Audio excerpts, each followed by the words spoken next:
Today I'm going to give a presentation on becoming an organ donor and advise you of how much of a difference you'll actually make if you become an organ donor. So I want to first tell you a story. I had a coworker that I used to work with, and her father was actually in need of a heart transplant.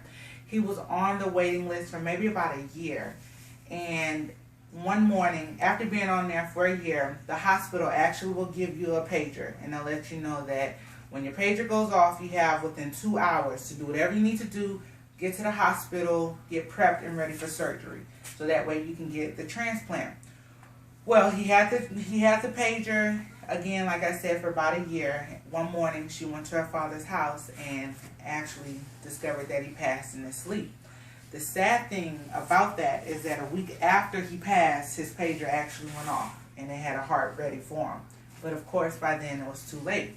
And of course, it's just because he wasn't able to get his heart in enough time.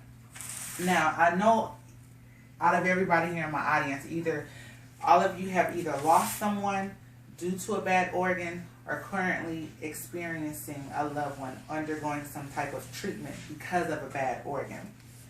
Now, I became an organ donor a couple years ago.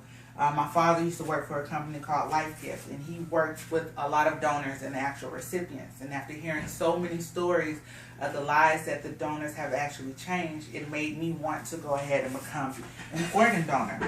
So I did that, and after deciding to do my presentation on this, I did a lot of hours of research and studying. And the reality of the whole situation is that the number of candidates waiting for a transplant continues to consume the number of actual available organ donors because there's not enough.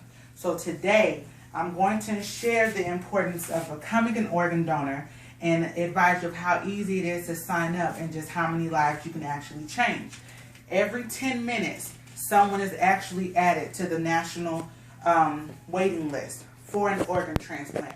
So it's important that we sign up today. So there are thousands of people that are in need of an organ transplant. Currently, there are more than 116,000 people waiting for a vital organ transplant on the actual national waiting list. So an average of about 18 people die each day that are waiting for a transplant, and they can't get one because of the shortage of organ donors. Now, in 2012, the total organ recipients between the ages of 1 through 17 were 1,772. Between the ages of 18 and 49, there were 9,491 organ recipients. And between the ages of 50 and higher, there are a total of 16,788 organ recipients done. Now, almost anyone can become an organ donor, regardless of the age and medical history. Now, I know some of you may sit here and wonder, does it really matter if I decide to become an organ donor, or could I really make a difference? Well, the answer is yes. You definitely can make a difference. Now, the national waiting list in May was made up of 44% Caucasian, 30% African American people, 18% Hispanic Latino, and 7% Asian, Native Hawaiian, and Pacific Islanders. Now, your transplant success rates increase when organs are matched between the members of the same ethnic background. Some might have reservations and still may think that they don't mind helping people, but you don't want it to affect you in any kind of way. But I'm telling you, it won't. Whatever wishes you have, whenever you pass, your family will still be able to honor those wishes for you. If a person is hospitalized, the medical staff is going to provide, of course, the best care that they can to you, regardless of your organ status. Now, donations are only considered after a patient has actually deceased. An open casket funeral is possible for organ and tissue donors, and it doesn't cost anything for your family if you decide to become an organ or a tissue donor. So to me, the only logical way to decrease the number of people waiting for an organ is to become an organ donor. So since we all know that it won't affect you and whatever wishes you may have, I suggest that we go ahead and donate. Now, if you don't register, the number of people needing a transplant will continue to grow. And one day, it could be your mother, your father, your sister, even your child that's added to the list. And not knowing if they're going to live another day, if they're going to receive their organ in enough time. So, let me show you here the steps that they actually go through. After a person passes in the hospital, LifeGift is going to actually check the Donate Life Texas registry to determine if the person is a registered donor. If he or she is registered donor, LifeGift will inform the family that their loved one decided while he or she was living to give life to someone else who truly needs it. If for any reason that person wasn't registered, then after telling the family that the patient has died and determined that the patient is suitable as a suitable donor, LifeGift staff members will work with the family to ensure that the opportunity to donate is offered to those that are eligible. Now, once a family decides to donate, an authorization form is signed by the next of kin and submitted to the hospital. Now, the patient is called a donor.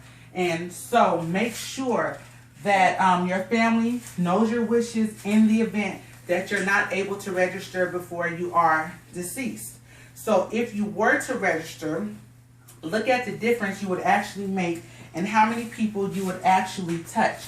So the waiting list as of June 27th at 7:56 p.m., that's when I pulled all my information together, consisted of 123,139 people, and it'll continue to grow. Each day, an average of 79 people receive an organ transplant, and the number could multiply to more people. Now, about 2 weeks after your funeral, the donor's family will receive a letter from the donation center, and the letter states where your organ went, and it shares basic information about who received them. Now, names of donors are kept confidential unless you state otherwise, but donors and families can get updates about recipients anytime by calling LifeGift. Now, donors' families usually enjoy getting letters from recipients so they know just how the patients are actually doing at this time.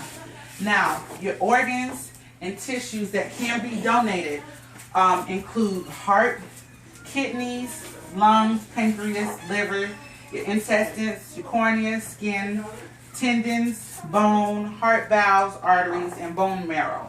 Now, one organ donor can save up to 8 lives and change the lives of potentially 50 people or more. About 90% of America say they support organ donation, but only 30% essentially know the essential steps to take to become an actual organ donor.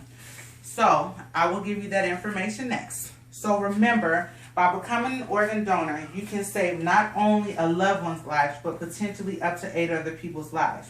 Now, there are multiple ways that you can actually sign up to become an organ donor. Now, you can register in person by going to your local DPS office whenever you renew your driver's license or your ID. You can go online at www.donatelifetexas.org, or you can fax it in, or you can mail it in. Now, I actually have the donor registration forms here that I printed out for each of you. You can take one and pass it down.